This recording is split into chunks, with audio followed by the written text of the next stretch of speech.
بسم الله الرحمن الرحیم. راځو تېره ورځ موږ په نوټ پاډ پروګرام باندې مکملې خبرې کړې وې که نه، کوم سوال پوښتنه خو نه لرئ او ډکشنري خو دې دغه وه که نه، ومې کتله. اجازه است. In the name of Allah مثال زه دلته راځم لیکنه ورته کوم چې تا څنګه جوړه کړې وه لیک کیبورډ نه د وصل کیبورډ وصل کړم. اوس ورته لیکم چې Afghanistan is a good country. صحیح شو؟ Afghanistan is a good country. آفرین، ډېره ښکله. او نورالله خانه تا نه وه جوړه کړې، سبا به جوړوې. صحیح شه؟ نور خو انشاءالله مشکل نه و په دې کې د هېچا. اوس راځو له نوټ پاډ څخه وروسته رایټ کلیک وایي. چې رایټ کلیک د دې څه په نامه یادېږي؟ رایټ کلیک پراپرټیز. صحیح شو؟ یا د پوپ اپ منو په نامه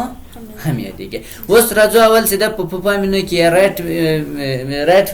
کلیک پراپرټیز کې اول ویو لرو. ویو څه کار کوي؟ لارج آیکن. دا خو موږ پېژندلی څه په نامه یادېږي؟ آیکنز په نامه یادېږي. دا اوس په کوم شکل سره دی؟ میډیم دی. غواړئ چې مثال دغه غټ ښکاره شي، دلته ګوره سمال دی یم لارج ورته وښیه، ګوره دا بیخي ډېر غټ شو. یا به تاسو کنټرول ونیسئ، دغه د هغه بټن وینئ د ماوس، دا داسې ګوره راوله داسې غټېږي او داسې بیرته یو خاطر وله کوچنی کېږي. صحیح شو؟ نو بیرته راځم، دلته ورته راځم، ویو ته راځم او تاسو به دلته ورته انتخاب کړئ چې میډیم ده متوسط که، او که چېرته سمال ورته انتخاب کړم دا به بیخي کوچنی کوچنی شي. سر هم خلاصېږي. له هغه وروسته بیا رایټ کلیک کوم. رایټ کلیک څخه وروسته بیا ویو ته راځو. په ویو کې دلته ګوره اټو ګریډ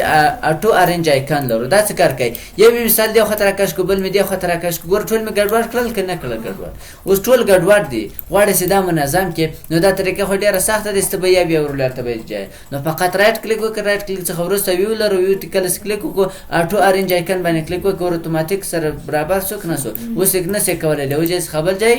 انتقال کړئ، ځکه چې موږ دلته په ویو کې اټو ارینج آیکن چې دا فعاله کړی، دا به غیر فعاله کړو. بیا کولی شي مثال دا ګډوډي رامنځته کړي. سر هم خلاصېږي انشاءالله. کوم سوال خو نه لرئ پوښتنه؟ اوس بل سوال دلته د رایټ کلیک کوم، له هغو څخه وروسته ویو پراکټیس لرو. دلته الاین آیکن ټو ګریډ لرو. دا اوس فعاله، دا غیر فعاله کوم. صحیح شو؟ اوس دا آیکن راوړم، ګوره د دې په سر یې ورېږدم یا د دې په څنګ کې ورېږدم. ګوره دا راخلمه ان دلته مې ورکېښود. ګوره بیخي ډېره ګډوډي یې رامنځته کړه. ان دلته یې ږدم، دلته اوس راخلاصو یو مخ ده، ګوره دې خواته ان دلته مې کېښود. اوس څومره ګډوډي راخلاص شوه. شاید ته دا راخلاصې ریسایپینګ راخلاصې، یا دا راخلاصې شاید دا ډکشنري راخلاصې. نو که غواړې چې نه داسې کوم کار دې نه کېږي، یعنې داسې ګډوډي نه رامنځته کېږي، رایټ کلیک وکړه. رایټ کلیک څخه وروسته ویو لرو. دلته به ګوره ته الاین آیکن ټو ګریډ ورته انتخاب کړې. اوس دا له منځه وړې. اوس ګوره دا دلته ایښودل کېږي؟ نه، دا دلته ایښودل کېږي؟ نه، مګر دې بل لاین ته راواړو. اوس دغه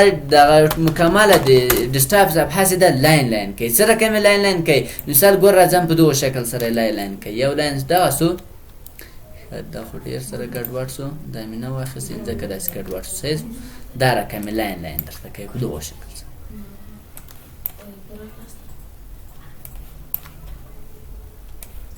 صحیح شو؟ اوس د آیکنونه چې دي، که چېرته د غوږ تسلدو آیکن یې په دغو خط کېږدې، دلته بیا نه ایښودل کېږي. مثال دا یو آیکن در راوړی، دلته په دې خط ایږدې، دې خط نه ایښودل کېږي مګر دغو لاین ته نه یې اړولی. یا په دغه خط کې دا آیکن ده. اوس که غواړئ چې مثال دا جای انتقال کړي، په دې خط نه ایښودل کېږي، تر هغو دغو لاین ته نه یې راوړلی. اوس دا د ډسټاپ صفحه هم داسې لاین کېږي، خو معلومېږي نه تاسو ته. اوس ګوره دې خواته راوړل کېږي نه، مګر دغو لاین ته راوړی. ګوره راواوښتو. صحیح شو؟ نو که غواړئ چې مثال دا صفحه داسې لاین کې، بیا په ویو ته راځئ. ویو څخه وروسته دلته الاین آیکن ټو ګریډ لرو. صحیح شو؟ که نه غواړئ بیرته غیر فعاله کړئ، بیا کولی شئ مثال بیا هر ځای دې ښودو هلته یې ښودلی شي. او له هغو وروسته دلته شو ډسټاپ آیکن لرو. اوس دا آیکنونه ټول ښکارېږي که نه ښکارېږي؟ ته وایاست دا دې نه راته ښکارېږي. دا فعاله که مکمل ټول درته ورک شو، هېڅ یو نه ښکارېږي. رایټ کلیک کوه، مثال راځه ریفریش، ښکارېږي؟ نه، ټول ورک شو. بیرته غواړئ چې پیدا کړئ، رایټ کلیک وکړئ. رایټ کلیک څخه ویو ته راسه او شو ډسټاپ آیکن باندې کلیک وکړئ، بیرته ټول راوړو. صحیح شو؟ مثال کور کې کار کوي، په دغو مثال یا هر څوک راځي، یا مثال کوچنیان راځي په د کمپیوټر د ګوتې وږي دی آیکنو، نو راسه فقط رایټ کلیک وکړه. ویو څخه وروسته د شو ډسټاپ آیکن باندې کلیک وکړه، دا به بند شي. بل په دې کې یو تخنیک داسې ده، تاسو به راسئ اول به دلته شو ډسټاپ آیکن ورته غیر فعاله کړئ، دا درته ونه ښیي. اوس خو دا یې ونه ښودو. رایټ کلیک به وکړئ، له هغو وروسته دلته ګوره موږ ډسپلې لرو، دلته پرسنالایزیشن. صحیح شو؟ په دې هم کله چې کلیک وکړو، له هغو وروسته دلته ډسټاپ ګراوند لرو. دلته څه شی ورته انتخاب دی عکس نو دلته به تور ته راسي دلته به کلر ورته انتخاب کړي کلر داسې انتخاب کړل اوس کوم رنګونه دي دا مختلف رنګونه تاسو ته راخلی صحیح ده اوس تور ده نو دلته به ته سپین دلته ګوره کسټوم کلر باندې کلیک وکړه دلته ویو کلر لرو په دې چې کلیک وکړو دا تور چې ده دا به دې خواته راولي سپین به کړي سپین دې چې کو ډان یې کړل ډان څخه وروسته دلته صفحې ته راسه ګوره صفحه چې دی موږ په دا رقم سپینه شوه مثال تاسو وایي راسه څوک درته چې تاسو کمپیوټر ویلی که راسه ما کمپیوټر وګورم ما څنګه کمپیوټر اخیستی یا راسه زه کمپیوټر اخلم څنګه کمپیوټر واخلم نو دا په تنظیماتو کې یو دغه راځي اوس که چېرته مثال تاسو د دغو کمپیوټر سکرین خراب وي په دغو ځای کې هغه ټاپ یې درته ښکاروي طریقه خو سره خلاص شو اول به څه شی وکړئ رایټ کلیک به وکړئ له یو څخه وروسته دلته شو ډیسکټاپ آیکن به درته انتخاب کړئ وروسته به یې رنګ ور سپین کړئ پرسنالایز ته به ولاړ شئ ګوره دلته شو مور اپشن باندې کلیک وکړه پرسنالایز رنګ به درته سپین کړئ اوس ولې نه ښکارئ دا خو جوړ ده کنه دی خو یو مخ ټچ هم کار کوي ډیر نازک ده دا که چې خراب شي بیا کار کوي نو هر څومره چې خراب هغه ګوره بیا دلته یو نقطه درته کوي توري نقطې کوي صحیح نو بیرته راځم رایټ کلیک پرسنالایز ته راځم او دلته بیرته ورته چې دا بکګراوند ته راځم بکګراوند کې دلته ورته چې بیرته عکس راته انتخاب کړئ بیرته هغه عکس انتخاب شي تاسو معلوم شي دا ودی نن ورځ ده صحیح نن ورځ څوم درسو دیارلسم دغه وروسته بیا راځم رایټ کلیک کوم رایټ کلیک څخه وروسته ویو ته راځم ویو کې بیرته شو ډیسکټاپ آیکن ورته کوم چې بیرته خپل حالت ته راځي صحیح بیا رایټ کلیک کوم دغه وروسته دلته سورت بای لرو سورت بای منظم کول څنګه منظم کول اوس راځو بچو خیلی ګوان مواله اوس ګوره اجازه است لغه وروسته ګوره اوس دلته دغه غیر منظم دی که غواړئ چې مثال دا فعالي په باتا منظم کړي لکه څنګه مخکې به موږ په مکتب کې ډکشنري هغه درلودې حاضریانې څوک بس اول نمره اول به د هغو نمراتو که نه اوس څه رقم راځي څوک چې په الف باندې شروع دي هغه اول نوم راځي نو که غواړئ دا هم په غوټ شکل منظم کې رایټ کلیک وکړه سورت بای ته راسه نیم باندې کلیک وکړه دا په نیم درته برابروي او که چېرته سورت بای ورته وایسې په سایز کوم یو چې ډېر سایز لري هغه اول راته راوله اوس ګوره دا عکس تر ټولو زیات څه رایټ کلیک وکړه رایټ کلیک څخه وروسته دلته ګوره چې کله پراپرټیز ته راسې نو دلته درته ښایي چې 1.2 MB ده 2 MB ده نو دا نور فایلونه چې دي دا د هغومره سایز نه لري ګوره اوس راځم د دغو سایز شاید کم وي د دې ګوره تقریبا بیخي ډېر کم ده بیخي سایز نه معلومه یعنی دومره کم ده وزن از ګوره بیخي 0.2 بایټه ده صحیح یعنی بیخي وزن کم ده سر هم خلاصو او که چېرته دلته ورته وایسې سوته که دلته ایتمز ټایپ کوم هم چې اول راوړی ډیسکټاپ صفحې ته اول موږ چی شی راوړی ډیسکټاپ صفحه راغلی که نه راغلی دا اول درته راوړی او که واسې نه په کوم یو فایل کې په کوم یو شي کې په کوم یو فایل کې هم مثال ګوره راځو په کوم یو پروګرام چې ما اخر کار کړی هغه اول راته راوله اوس تاسو په کوم یو کې اخر کار کړی ډکشنري کې هم کړی نو سور ته راسه دلته ډیټا موډیفای باندې کلیک وکړه ډکشنري ګوره عکس کې هم کار کړی ځکه اخر ته پراپرټیز هم وکتله که نه خو اوس راځم زه ډکشنري را خلاصوم دلته ورته لیکم چې مثال ان د نیم اف الله دا مې ورته ولیکو په دې کې مې کار که نه اوس بیا رایټ کلیک کوم یا وروسته دلته سور ته راسه دې باندې کلیک وکړه بیرته به خپل حالت ته راسې اوس بیا ورته وایسې سورت موډیفای ډیټ موډیفای باندې کلیک وکړه بیا هم ډکشنري عکس راوست خیر خو دغه کوم اخیر ذکر کړی هغه تاسو ته اول راوړل سر خو خلاصو مشکل خو نه لري نو بیرته بیا دلته کلیک وکړي بیرته هغه خپل حالت ته راوړل له وروسته بیا رایټ کلیک او ریفریش څه کار کوي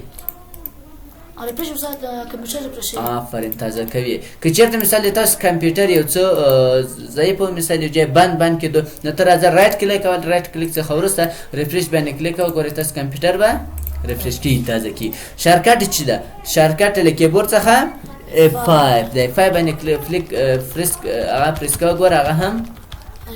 ریفریش کی F5 ګوره چیرې ده دلته په دغه سر بټنو کې ده صحیح ګوره F1 لور F1 تر F2 لغون څخه F5 ونیسه دا کمپیوټر ریفریش کوي راځم تخنیکی طریقې هم درته کوم تاسو براس سٹارټ بټن یا وینکی بټن به ونیسئ آر به پریس کړئ دا خو زده سره راولئ دلته به ټری ورته ولیکئ ټریم چې وکړه دا کمپیوټر به 1.5 زر واره ریفریش کړي څو واره 1.5 چې به ورته ولیکئ ټری چی شته وایي ونې ته وایي کلیک انټر کړئ وروسته تاسو ته 1.5 زر خو بعضې استادان وایي چې دغه کې بعضې وایرسونه اخکوي نو داسې ده که وایرسونه پاکوي هم کمپیوټر اخکوي او که چېرته ریفریش کوي هم کمپیوټر ورته تیزوي له وروسته بیا سټارټ آر پریس کړئ له وروسته به ورته وګورئ پینګ بیا چې ته وایي پینګ مې پرې شوی اوسه ګلابي پینګ سیده ګوره